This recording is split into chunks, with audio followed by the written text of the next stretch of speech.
President Trump is saddened and outraged over the brutal murder of two Israeli embassy staff here in Washington, D.C. last night. Yaron Lashinsky and Sarah Milgram were a beautiful young couple. In fact, we learned that Yaron was planning to propose to Sarah next week in Jerusalem. Yaron's father, Daniel, spoke about the young couple's devotion for one another this morning. He said, "They were in love, one for the other. The embassy told us they were like a star couple at the embassy. I never expected something like this. He had his whole life before him." These words, especially every parent knows, are heart-wrenching. The evil of anti-Semitism must be eradicated from our society. I spoke to the Attorney General this morning. The Department of Justice will be prosecuting the perpetrator responsible for this to the fullest extent of the law. Hatred has no place in the United States of America under President Donald Trump.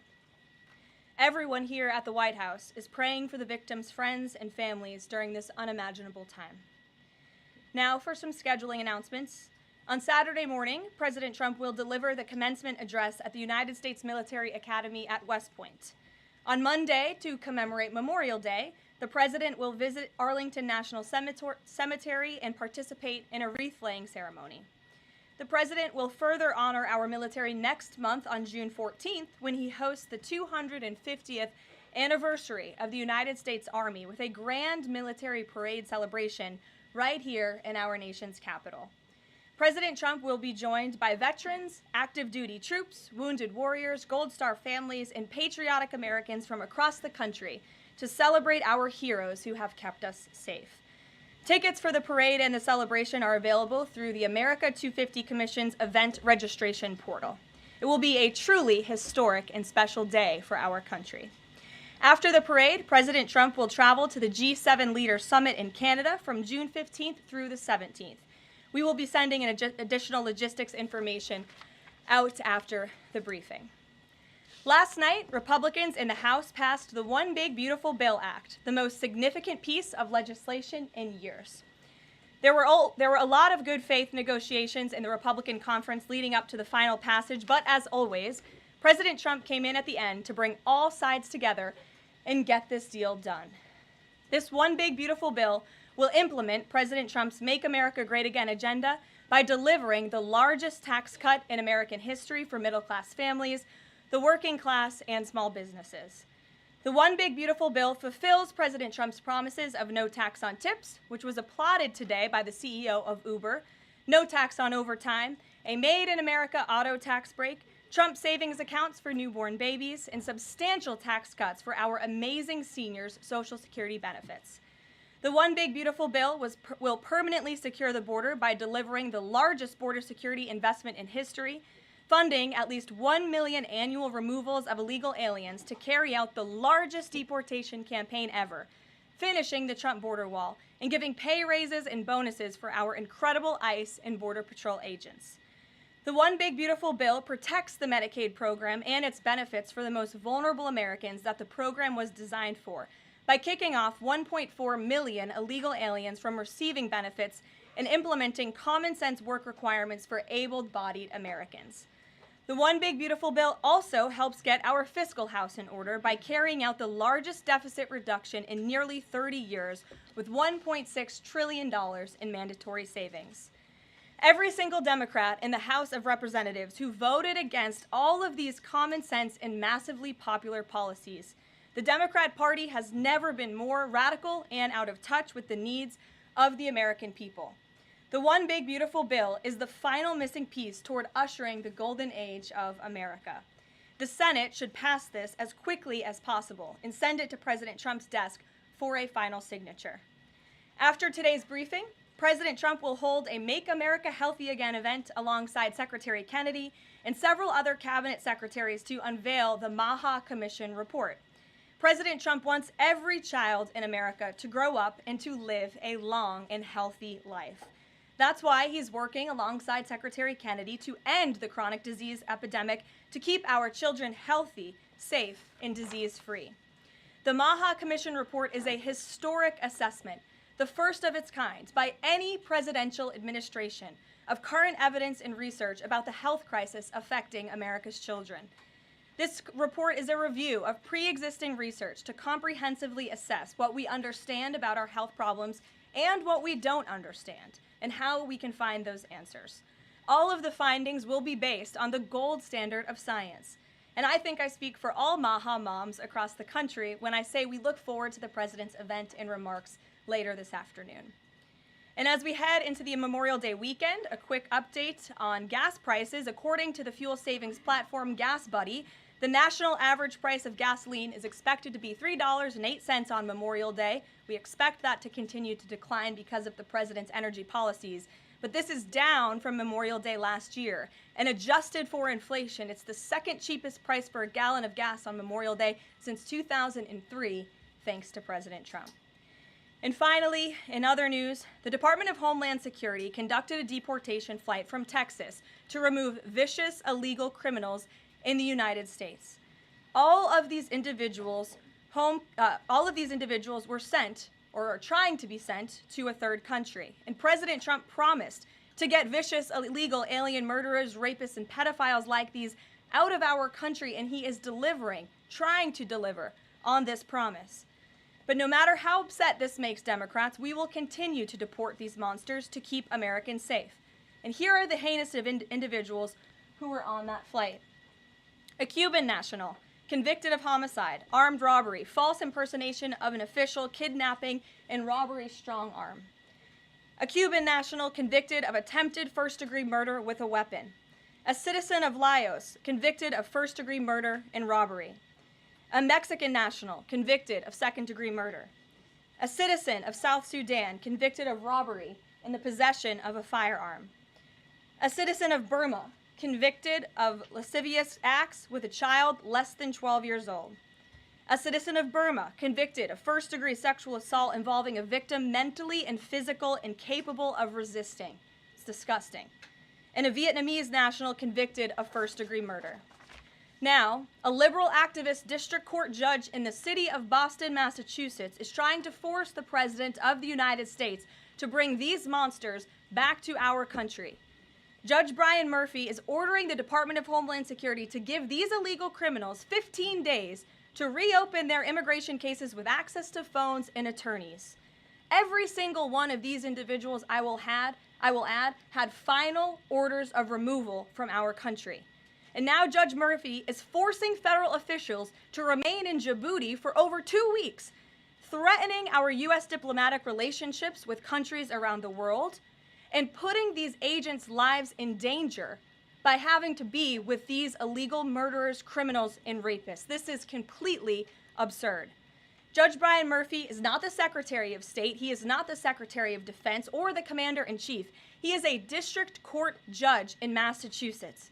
He cannot control the foreign policy or the national security of the United States of America, and to suggest otherwise is being completely absurd. According to new reporting about this judge, he's a registered Democrat in Massachusetts who during his Senate confirmation hearings failed to disclose his ties to a radical left-wing organization that claimed the word illegal to describe illegal aliens was inherently prejudicial. This massive judicial overreach by Judge Murphy is part of the same opposition our administration has faced since day one. Radical left-wing judges are egregiously trying to stop President Trump from using his core constitutional powers as head of the executive branch and commander-in-chief. These judicial activists want to unilaterally stop President Trump from deporting foreign terrorists and keeping the American people safe. Nearly 80 million Americans re-elected this president to deport illegal criminals from our homeland, and polling consistently shows that 90% of Americans want illegal alien criminals, especially those with final orders of removal from our country, who have chosen to continue to stay here illegally. Americans want these people sent home. We hope the Supreme Court will continue to rein this in as soon as possible to restore proper constitutional order in our country. We'll take some questions. And here in our new media seat today, we have Jillian Michaels. She's a renowned personal health expert. I know all of you know her. I certainly do, watching fitness videos growing up. And a media powerhouse who continues to expand her reach with her podcast, Keeping It Real. Jillian, I know you're here today for the Make America Healthy Again event. We're proud to welcome you to the White House.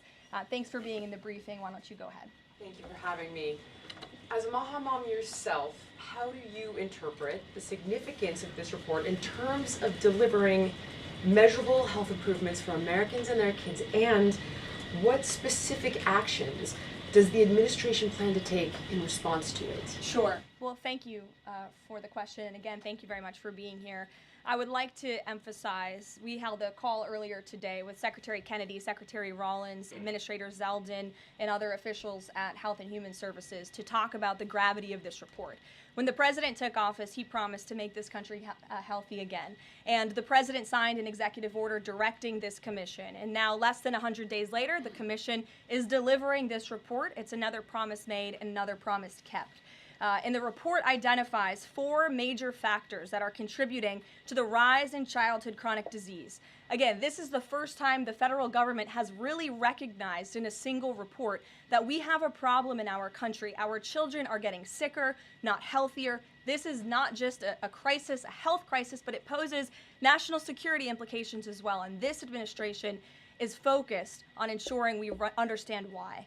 The 4 factors contributing to the report, as you will all hear from the president later, are number 1, poor diet, a robust discussion about ultra-processed food that are dominating our children's diets, environmental chemical exposure, plastics and other chemicals that are unfortunately a part of our daily American life. It talks about the lack of physical activity and chronic stress, and how technology-driven lifestyles are contributing to the decline of our children's physical and mental health. And then lastly, the report touches on the over-medicalization that's taking place in our American society, nowhere else in the world, but just right here in the United States of America. And the report directs the entire administration to understand why these issues are happening and what public policy can the administration implement to ensure that we are fostering a more healthy country for our children. So I'll leave it at that and let the president and his team speak more about this historic report later. But this should be good news for everyone. I don't care what your politics are. We should all agree that we want our children to be healthy and safe, and we want our food supply to be healthy and safe. We have the best farmers and ranchers in the world right here in the United States of America, and we have the best workers in the world. We have the best people in the world, but unfortunately we have a health crisis that's been plaguing us for too long, and this report speaks to the heart of it. You're welcome. Thanks for being here. Garrett, go ahead. Karoline, you guys are very proud of your record on transparency. I have 2 transparency-related questions for you. Sure. On the president's dinner tonight, will the White House commit to making a list of the attendees public so people can see who's paying for that kind of access to the president? Well, as you know, Garrett, this question has been raised with the president. I have also addressed the dinner tonight. The president is attending it in his personal time. It is not a White House dinner. It's not taking place here at the White House, but certainly I can raise that question and try to get you an answer for it. Okay, and on the Qatari aircraft, the Air Force has said they're going to classify all the information about the work that has to get done to bring it up to snuff to be Air Force One.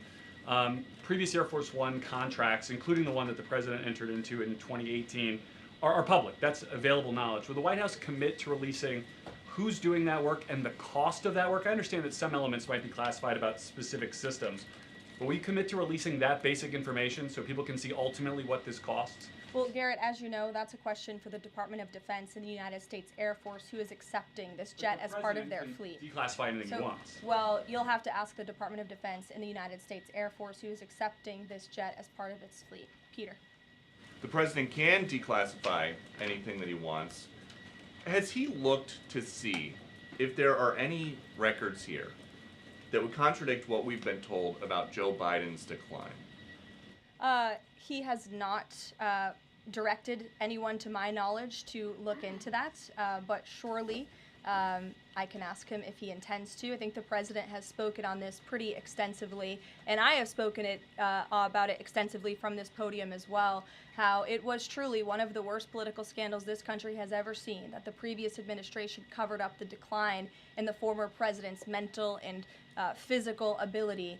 And it's now all coming out, but the American people knew the truth, and that's one of the many reasons why President Trump won the election on November 5th. And President Trump says that he basically thinks unelected Biden staffers concealed his decline so that they could use the levers of power for their own personal gain. Well, Look, that's not just the president thinking that, Peter. There's a new book out. I don't know if any of you have heard about it. Again, a little bit too late because the American people knew the truth on this from the very beginning. And there were reporters in this room, including some from your network, Peter, I'll give you a little bit of credit here, who have said that clearly Joe Biden's staffers were engaging in this cover-up. So this is common sense. This isn't the president making it up. These are facts that are now finally being revealed. Right, and I'm not saying the president's making it up, but he specifically talks about the auto pen. He thinks that staffers were using this auto pen. Mm-hmm. Is there some kind of like a badge that you have to swipe to use an auto pen? Is there a record of that? I can tell you here at this White House, the president signs any document that has legal implications. The president signs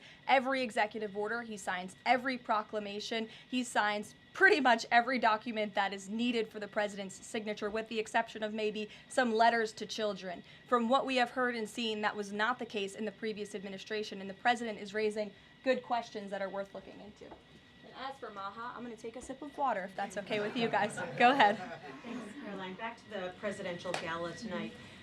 Did anyone in the White House or in the White House counsel's office advise the president against holding this sweepstakes, whereby people who spent the most money on his Trump coin would then have access to the president at this dinner? Again, the president has been asked about this. He has addressed this. I have also stated previously from this podium that the president is abiding by all conflict of interest laws that are applicable to the president.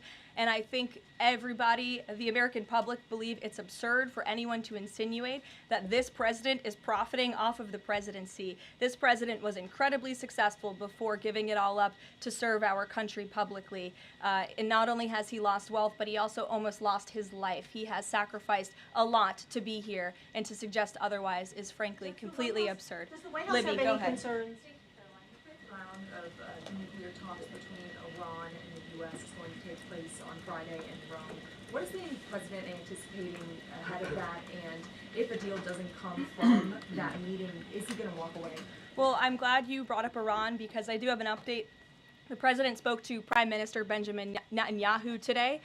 They had a productive discussion. They discussed many things, including, of course, the tragic shooting that took place here in Washington, D.C. last night. But they also did talk about a potential deal with Iran, which the president believes is moving along in the right direction.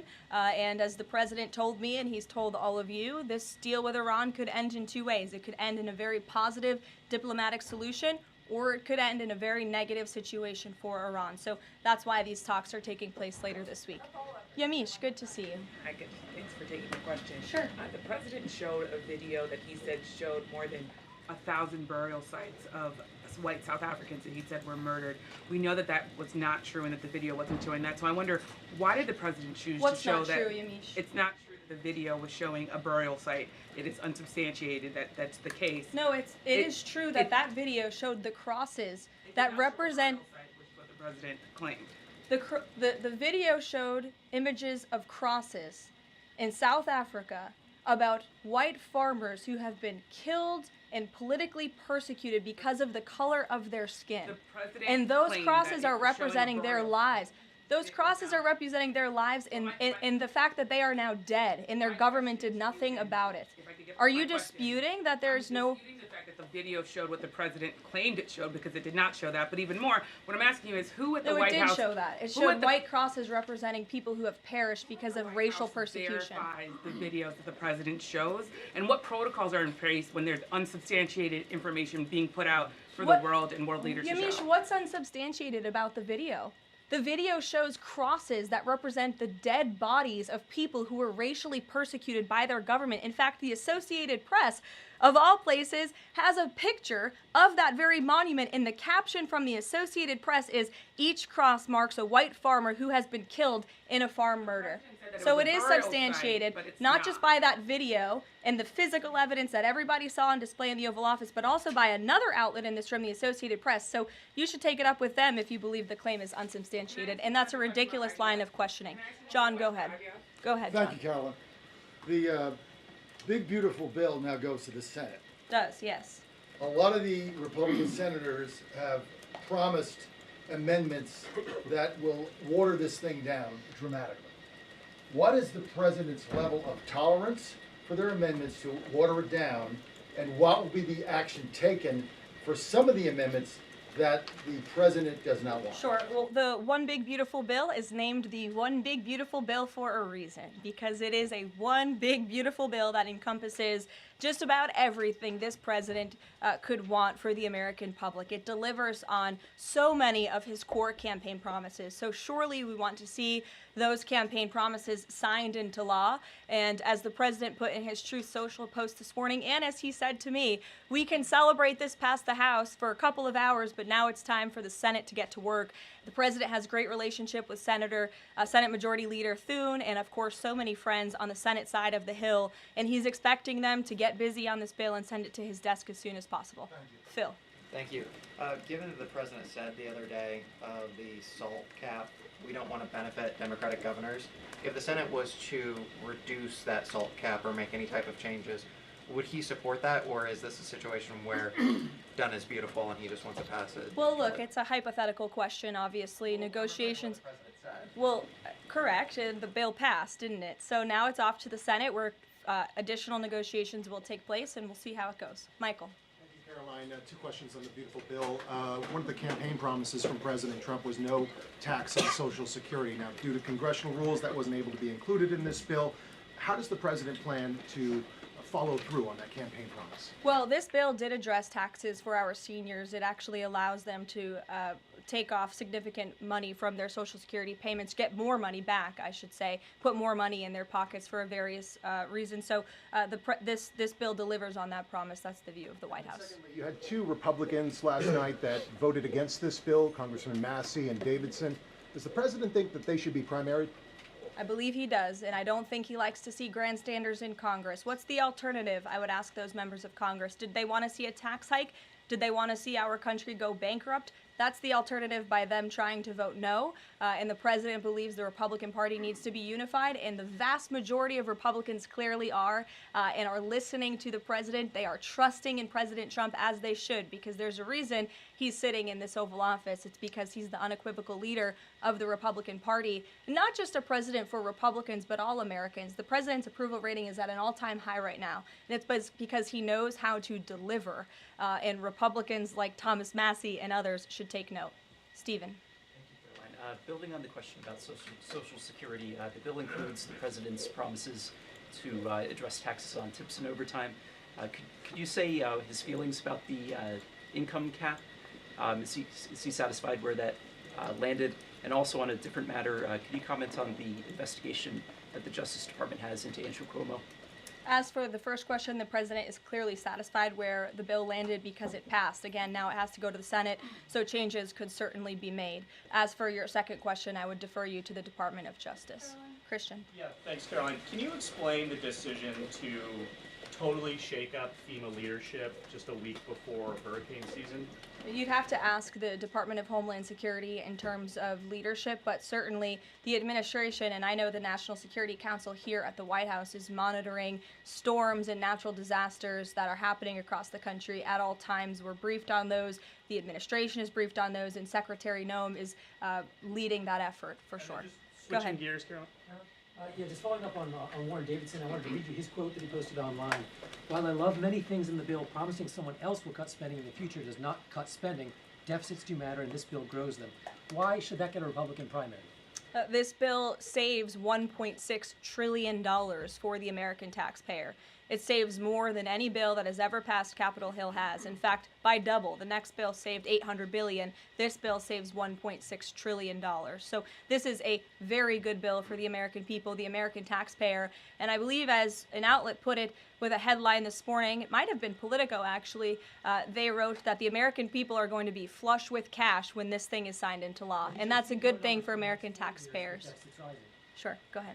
Caroline, what is the president doing to win Senate passage by July 4th? And does that include work to eliminate carried interest and make business tax cuts permanent? Where is he on those issues? Well, look, this bill literally just passed the House of Representatives, so now our team is suiting up for discussions with the Senate side of Capitol Hill. The president again said this morning he hopes to see this bill at his desk as soon as possible, and he'll be engaged in the process to get it through the Senate, just like he was to get it through the House of Representatives. What kind of assurances did he give the Freedom Caucus members to kind of ensure that this would get through last night? Was changes to Fannie Mae and Freddie Mac part part of that equation changes administratively to Medicaid as well? Well, I was in that meeting yesterday with the president and House Freedom Caucus, and he told them how he wants to be a cheerleader for them, a cheerleader for the Republican Party, and for the country. And Republicans faced a pivotal moment yesterday. They could have voted to bankrupt the country and increase taxes by $4 trillion, or they could vote for this one big, beautiful bill which cuts taxes and saves American taxpayers money. And he put that proposition before them, and clearly they heeded the call because the bill passed last night. Sure. Caroline, so on the Or this morning, rather. Every day is going into the next. Go ahead. The Netanyahu call. Just curious, did the president raise the flow of aid into Gaza? Is he happy with where that situation is right now? Not to my knowledge, but I can certainly go back and check. And did you have any reaction to the Supreme Court's ruling about the religious charter school today, as well as Justice Coney Barrett's decision to recuse herself? We'll get you an answer on that case specifically. Sure.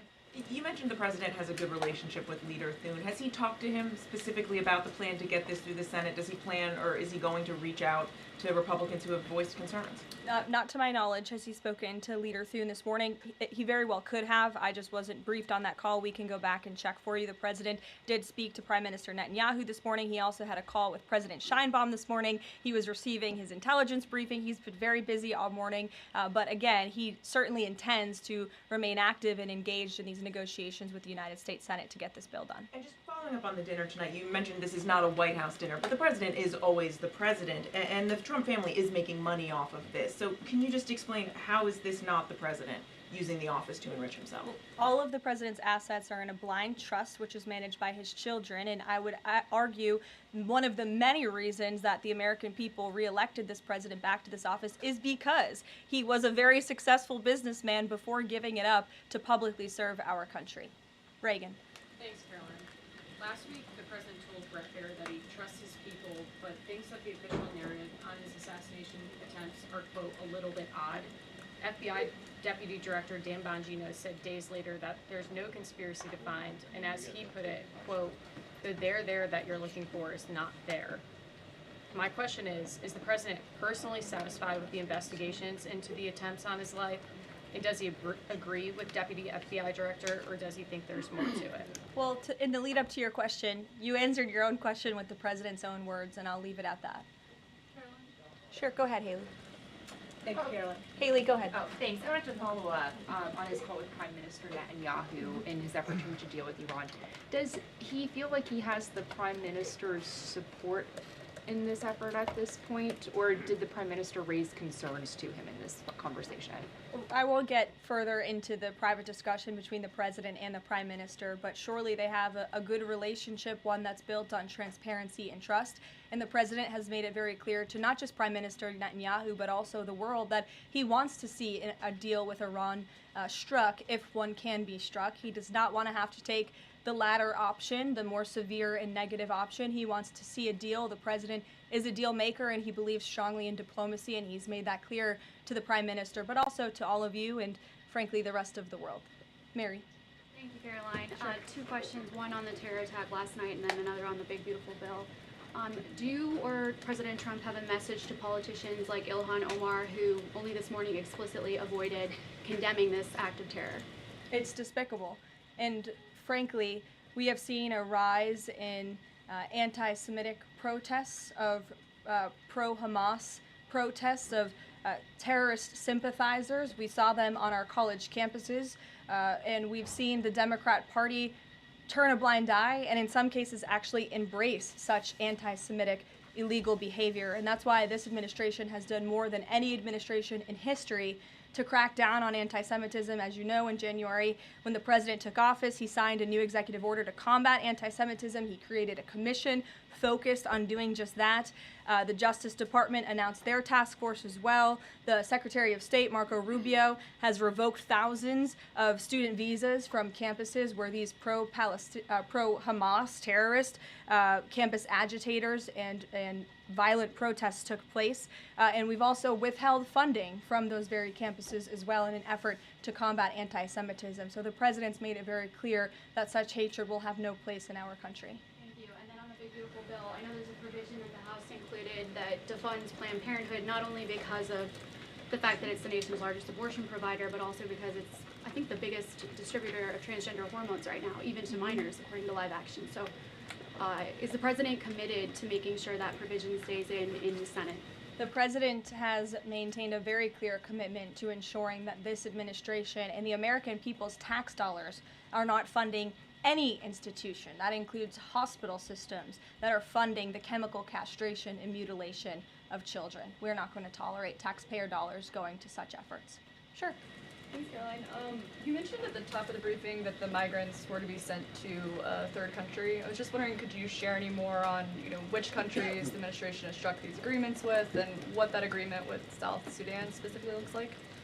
Well, first of all, I won't litigate foreign policy from the podium, but what I will reiterate is the absurdity of this ruling from a district court judge in Boston who is just creating new immigration laws out of thin air. This administration, let me be very clear, because there have been a lot of fake headlines about this deportation flight over the last 2 days. This administration has complied with all court orders. And the individuals whose names I just revealed and whose criminal histories I just spoke of that are on this flight, every single one of them had a final order of removal from our country. In fact, one of these violent illegal criminals had a final order of removal given to him in 1999. It's 2 years after I was born. This individual, this criminal, has been living in our country for an entire generation. And now we have a district court judge who is trying to tell the president and the Secretary of State and the Secretary of Homeland Security that an illegal criminal murderer who's been hiding in the shadows in our country for nearly 30 years cannot be deported from United States soil. That not only is undermining our entire immigration system, but it is also undermining our diplomatic negotiations with countries around the world. How are countries on this earth supposed to trust the United States government in these good faith diplomatic negotiations when these countries accept these repatriation flights? How are they supposed to trust us if we have radical district court judges who are going to say, no, you can't do that?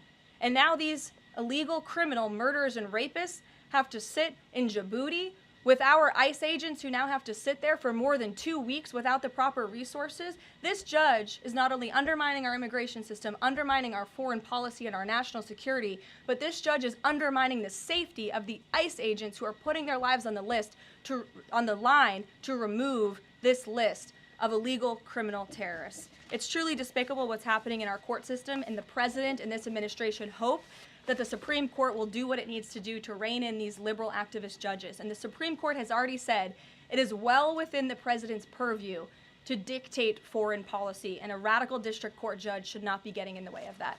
We'll see you all later at the Maha event. Thank you. Thanks, Caroline.